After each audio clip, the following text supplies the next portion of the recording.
Bienvenidas y bienvenidos a esta exploración profunda. Hoy nos metemos de lleno en un tema, bueno, fascinante. ¿Cómo se arma un organismo complejo partiendo de una sola célula? Sí, es increíble si lo piensas. Nuestra guía hoy son unas notas, apuntes de embriología.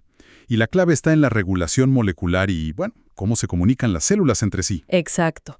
Uno podría pensar, ingenuamente quizás, que es simple. Tienes un gen, ese gen produce una proteína y ya está. Pero resulta que no. Para nada. De hecho, la primera sorpresa es el número de genes. Se esperaba encontrar unos 100.000 en el genoma humano, ¿no? Claro, era la cifra que se manejaba. Bueno, pues al final son unos 23.000. Bastante menos, pero, y aquí viene lo interesante, la cantidad de proteínas distintas que producimos es muchísimo mayor. Ahí está el misterio. ¿Cómo puede ser? ¿Cómo con menos genes hacemos más cosas? Esa es la magia regulatoria que queremos desempacar hoy. Justo. Nuestra misión es entender esos mecanismos clave. No se trata solo de tener los genes, sino de saber cómo, cuándo y dónde usarlos. Es pura orquestación. Ok, empecemos por el principio. La información genética, el ADN, está ahí, en el núcleo, pero no está flotando sin más, ¿verdad? No, para nada. Imaginen un hilo larguísimo. Ese es el ADN. Y ese hilo se enrolla de forma súper ordenada alrededor de unas proteínas. Son como carretes, ¿sí? Se llaman histonas. Ajá, como enrollar hilo en un carrete para que no se enrede. Exacto. Y cada tramo de ADN enrollado en su grupito de histonas forma un nucleosoma. Es como una cuenta de un collar. Ok, un collar de perlas. Eso es, y ese collar luego se pliega y se compacta muchísimo más. Todo eso junto es la cromatina. Cuando está mega compactada se llama heterocromatina. Que sería como un libro cerrado y guardado bajo llave, ¿no? La información no está accesible. Precisamente.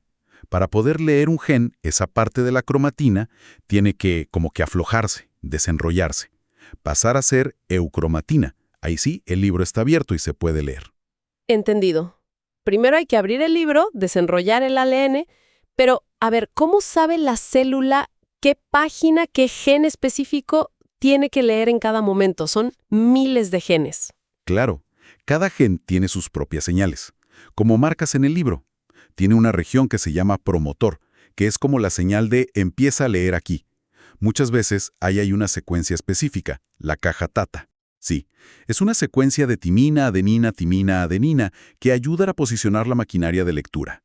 Luego están los exones, que son las partes con la información útil, la receta para la proteína. Ok, lo importante. Intercalados con otras partes, los intrones, que son como relleno, digamos, que luego hay que quitar. Entiendo. ¿Y quién lee eso? La enzima que lee es la ARN polimerasa, pero no puede encontrar el sitio correcto sola. Necesita ayuda. ¿Ayuda de quién? De unas proteínas llamadas factores de transcripción. Son como los dedos expertos que buscan el capítulo exacto en el libro abierto y dicen, aquí. Ok, los factores de transcripción encuentran el gen, pero ¿solo lo encuentran o hacen algo más? Hacen más. Fíjate, además del promotor, hay otras secuencias de ADN, los potenciadores o enhancers, y estos pueden estar lejísimos del gen en el hilo de ADN. Lejos. ¿Cómo que lejos? Sí, a miles de pares de bases de distancia, pero se unen a factores de transcripción específicos y por plegamiento del ADN se acercan al promotor y ayudan a que el gen se lea, con más fuerza o solo en el tejido correcto o en el momento justo. ¡Wow! Como un control de volumen a distancia. Exacto. Y también hay silenciadores, que hacen lo contrario, bajan el volumen o apagan el gen. El gen PAX6, por ejemplo, es clave para el ojo. Sí, ese lo conozco. Pues también participa en el páncreas y en el tubo neural, pero tiene distintos potenciadores que aseguran que solo se active donde debe, cuando debe. Es una regulación súper fina. O sea, no es solo tener el gen, es controlar cuándo, dónde y cuánto se usa. Impresionante. ¿Y hay formas de, digamos, apagar un gen de forma más permanente? Sí, claro. Un mecanismo fundamental es la metilación del ADN. Es como ponerle una etiqueta química, un grupo metilo, a algunas bases de citosina del ADN, sobre todo en los promotores. ¿Y esa etiqueta qué hace? Generalmente, esa marca de metilación funciona como una señal de no tocar, no leer. Silencia el gen a largo plazo. ¿Y por qué querría una célula silenciar genes así? Es crucial. Por ejemplo, en las células de las mujeres, uno de los dos cromosomas X se inactiva casi por completo mediante metilación. Es para equilibrar la dosis de genes con los hombres, que solo tienen un X. Ah, claro, para que no haya el doble de producto de esos genes. Exacto. También es esencial para la identidad celular. Una célula del músculo necesita usar genes de músculo, pero tiene que mantener apagados los genes de neurona o de hígado. La metilación ayuda a fijar esa identidad. Entiendo, como especializar a cada célula. Y también está la impronta genómica. Hay un grupito de genes, unos 40 a 60 en humanos, donde solo expresamos la copia que heredamos de uno de los padres, o la materna o la paterna. La otra copia está silenciada por metilación desde el principio. Qué curioso. Y todo esto, la metilación, los cambios en la cromatina. Son modificaciones epigenéticas. Epi por encima de la genética. No cambian la secuencia del ADN, las letras A, T, C, G, sino que modifican cómo se lee esa secuencia. Son como anotaciones en los márgenes del libro genético. Queda clarísimo. Epigenética. Bueno, entonces el ADN está accesible, los factores correctos están ahí. La ARN polimerasa lee el gen y crea una molécula de ARN. Ese ARN ya es el mensaje final para hacer la proteína. Casi, pero no. Ese primer ARN que se copia, el pre-ARNM o ARN nuclear, todavía es un borrador. Contiene tanto los exones, la información útil, Lo que nos interesa, como los intrones, esas partes que dijimos que sobraban. hay que editar el borrador, quitar lo que no sirve. Exacto. Ese proceso de quitar los intrones y pegar los exones se llama splicing o empalme. Lo hacen unas máquinas moleculares llamadas splisiosomas. Ok, se edita. Y siempre se edita de la misma manera. Ahí viene una de las claves de la complejidad. No necesariamente. Existe el empalme alternativo o splicing alternativo. ¿Qué significa eso? Significa que, para un mismo gen, la célula puede elegir qué exones incluir en el ARN final. Puede saltarse un exón o usar uno u otro. Es como si con los mismos bloques de Lego pudieras construir cosas diferentes. Ajá, ahí está. Entonces, de un solo gen puedes sacar las instrucciones para hacer distintas versiones de una proteína. Por eso con 23.000 genes hacemos tantas proteínas. Exactamente. Esa es una parte muy importante de la explicación.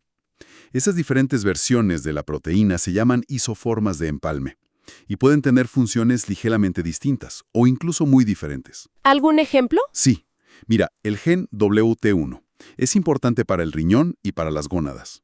Pues resulta que por empalme alternativo produce unas isoformas que son clave en el riñón y otras distintas que son necesarias en las gónadas. Increíble. Es como optimizar al máximo la información que tienes en el genoma. Es una optimización brutal, sí.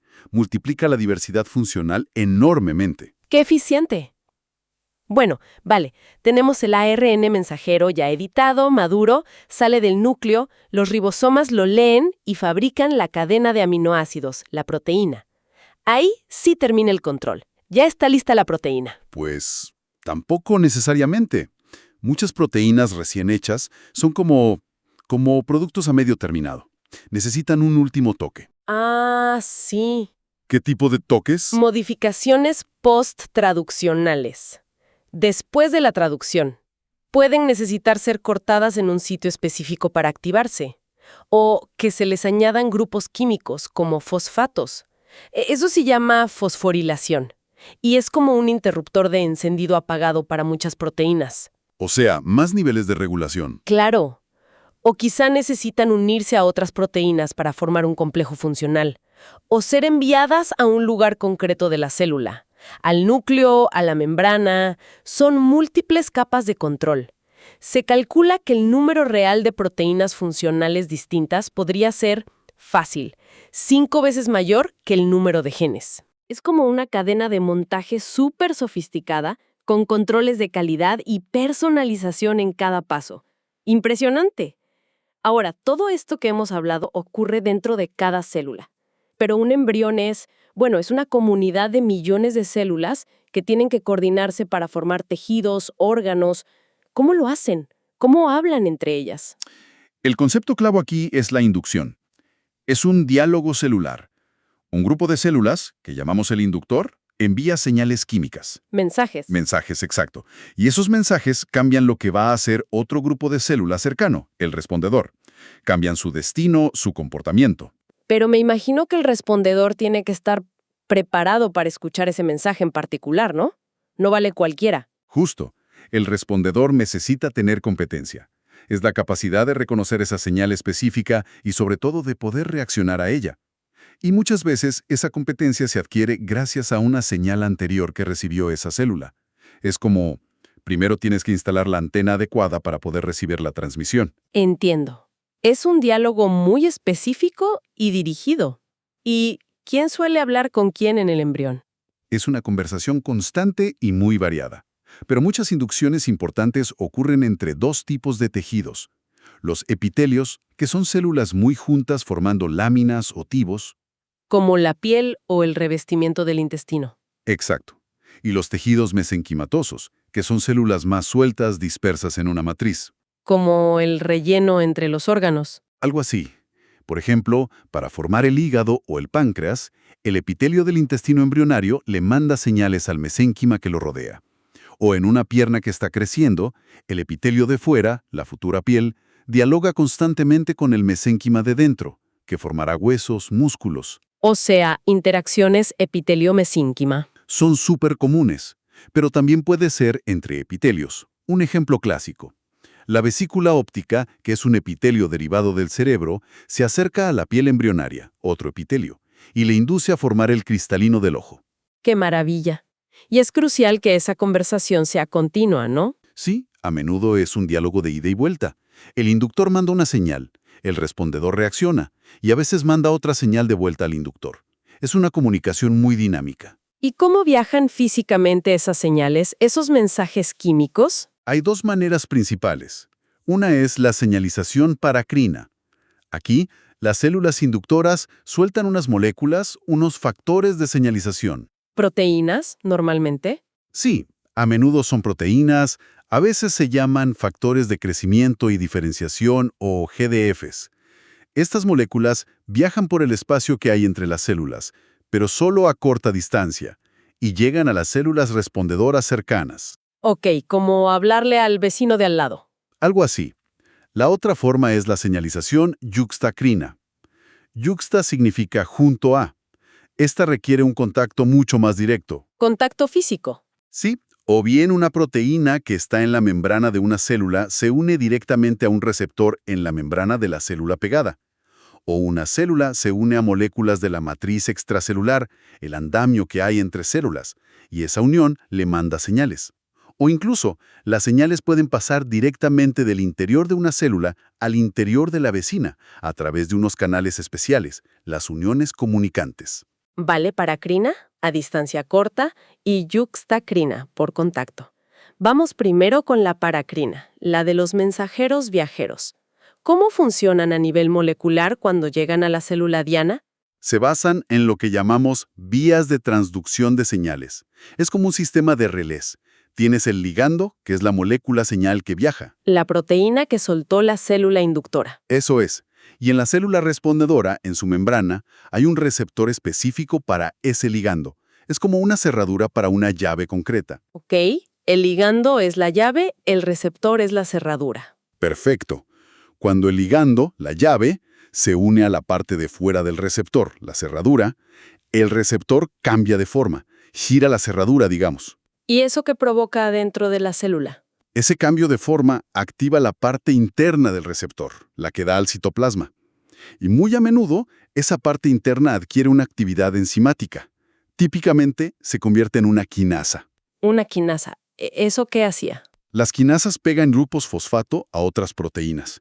Es como ponerles una etiqueta de activo. Ah, la fosforilación que mencionamos antes. La misma. Entonces, el receptor activado fosforila a una proteína, esa proteína activada fosforila a otra, y así. Se crea una cascada de señalización dentro de la célula, como fichas de dominó cayendo. Una reacción en cadena intracelular. ¿Y cuál es el objetivo final de esa cascada? Generalmente, el último dominó de la cascada es activar un factor de transcripción. volvemos a los factores de transcripción. Claro, porque el objetivo final suele ser cambiar qué genes se están expresando en esa célula. El factor de transcripción activado viaja al núcleo y allí se une al ADN para encender o apagar genes específicos. Y así, la célula cambia su comportamiento o su destino en respuesta a esa señal que recibió de fuera. Entiendo. La señal externa se traduce en un cambio genético interno. Ahora, ¿la célula responde igual si recibe poca señal que si recibe mucha? ¿O la cantidad importa? La cantidad puede ser súper importante.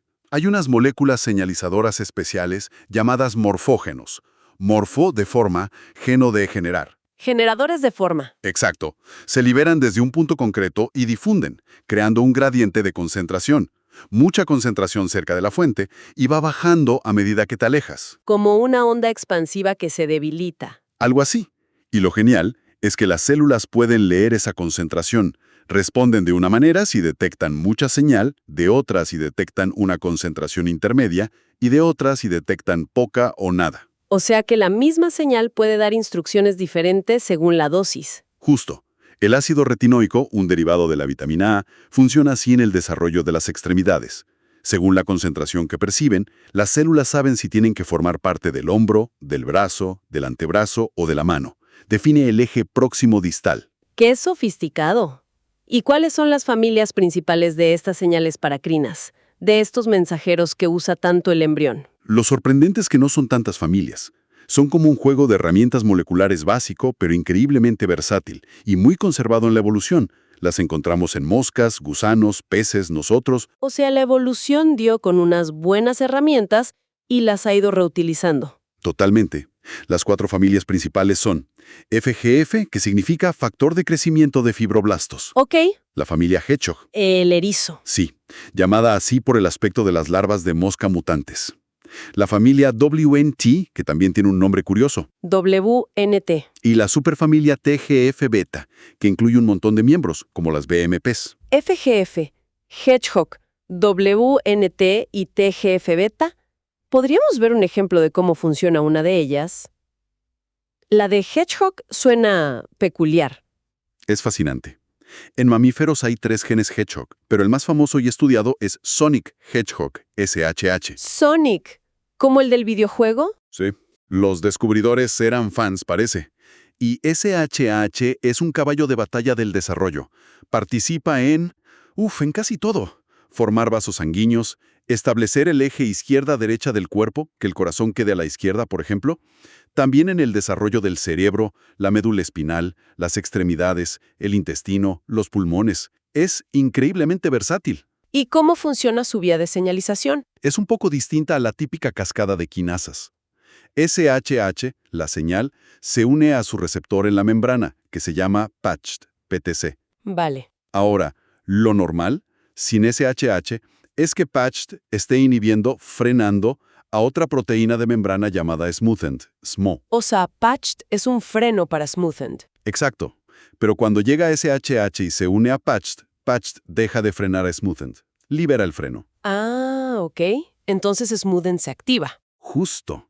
Y SmoothNet activada pone en marcha una cascada dentro de la célula que termina activando a unos factores de transcripción llamados GLI. Y los GLI van al núcleo y cambian la expresión de los genes diana de SHH. Es un mecanismo de doble negación, ¿ves? SHH inhibe al inhibidor, PATCHD, lo que permite que SmoothNet se active. ¡Qué ingenioso! Quitar el freno en lugar de pisar el acelerador directamente. Sí, y un dato curioso. El colesterol es súper importante para que SHH funcione bien.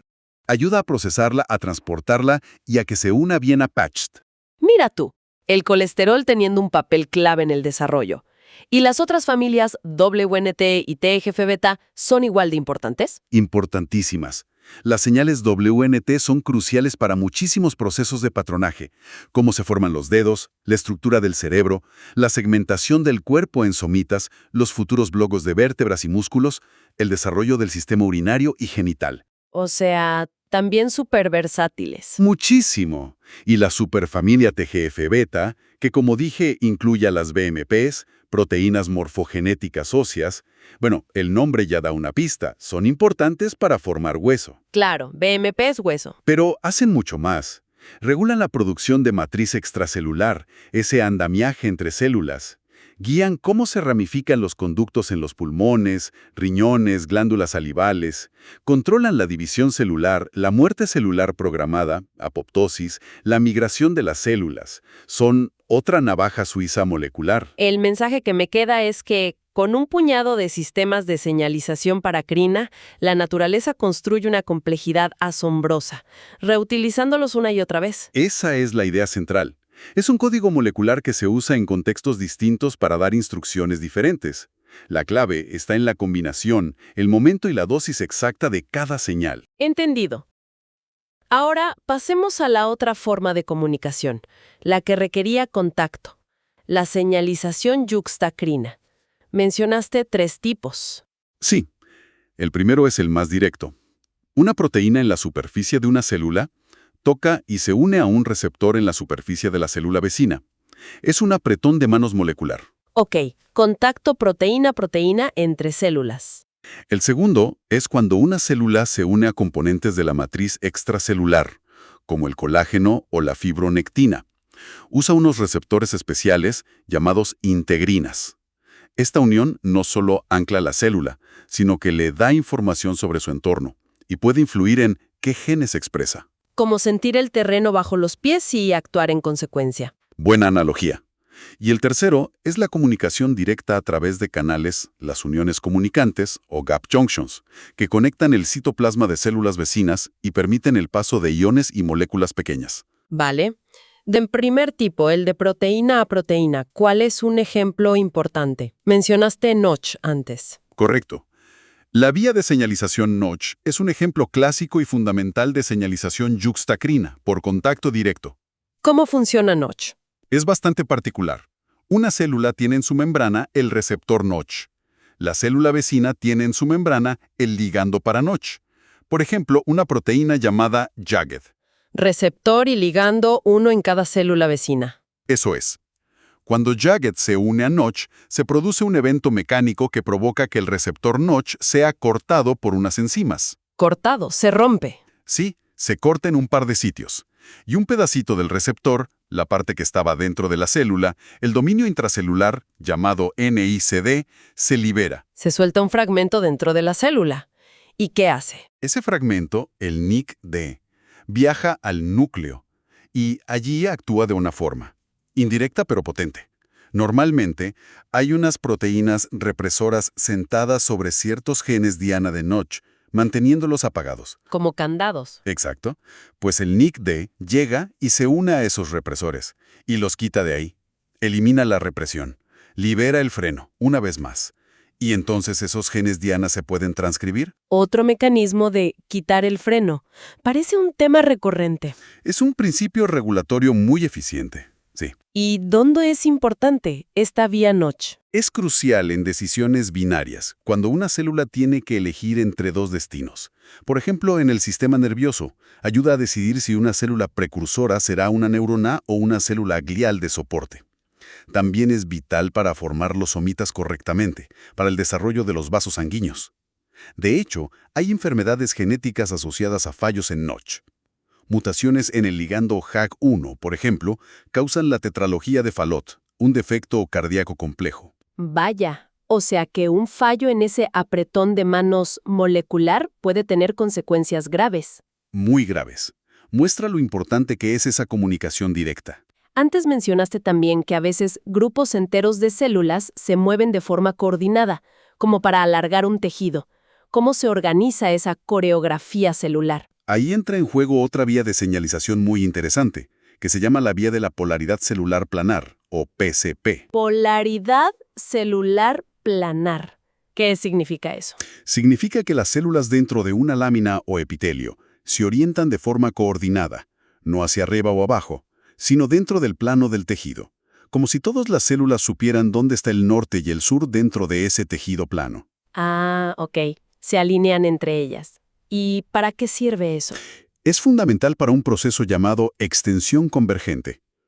Imagina una multitud de gente en una plaza redonda que necesita salir por una puerta estrecha. La gente se tiene que reorganizar, intercalarse, para que el grupo se alargue en la dirección de la puerta y se estreche perpendicularmente. Ya veo. Las células hacen algo parecido. Exacto. Se mueven e intercalan entre sí de forma muy organizada para que un tejido que era ancho y corto se vuelva estrecho y largo. ¿Y dónde vemos esa extensión convergente en el embrión? Es súper importante durante la gastrulación, que es cuando se forman las capas germinales y el embrión se alarga muchísimo. También es clave para cerrar el tubo neural, la estructura que dará origen al cerebro y la médula espinal. Y participa en formar partes del corazón y en cerrar correctamente la pared del cuerpo por delante. O sea, es un mecanismo fundamental para dar forma al embrión. ¿Y qué moléculas dirigen ese baile celular coordinado? Es interesante porque es una variante de la señalización WNT que mencionamos antes.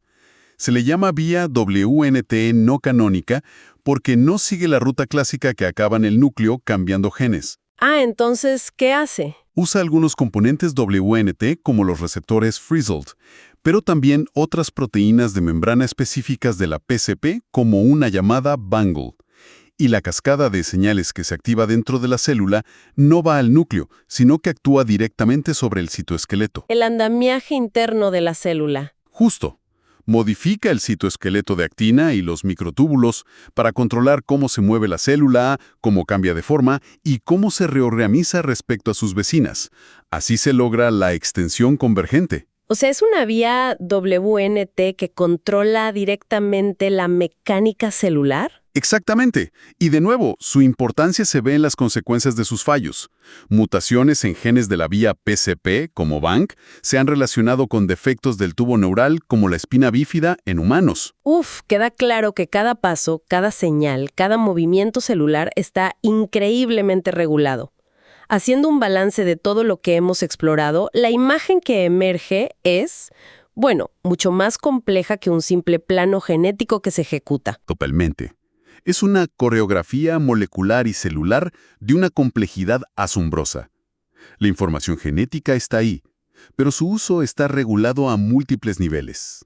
Desde cómo se empaqueta el ADN en la cromatina, Si el libro está abierto o cerrado. pasando por qué genes se leen, cuándo y con qué intensidad, gracias a los factores de transcripción, potenciadores, silenciadores y la epigenética como la metilación. Luego, cómo se procesa el mensaje de ARN, con el splicing alternativo multiplicando las posibilidades. Y finalmente, cómo se modifica y activa la proteína resultante. Es control sobre control sobre control. Y fundamentalmente, como decías al principio, es una conversación constante entre las células. Una conversación que usa un lenguaje químico sofisticado. Señales paracrinas como FGG, Hedgehog, WNT, TGF-beta, que actúan a corta distancia, a veces como morfógenos, creando gradientes. La formación de estructuras increíblemente diversas en distintos momentos y lugares del desarrollo. Es como tener un juego de llaves maestras que abren puertas muy diferentes según el contexto. Exacto. La precisión en el tiempo, el lugar y la dosis de cada señal es absolutamente crítica. Pequeños fallos en esta sinfonía molecular pueden tener consecuencias enormes y llevar a anomalías congénitas.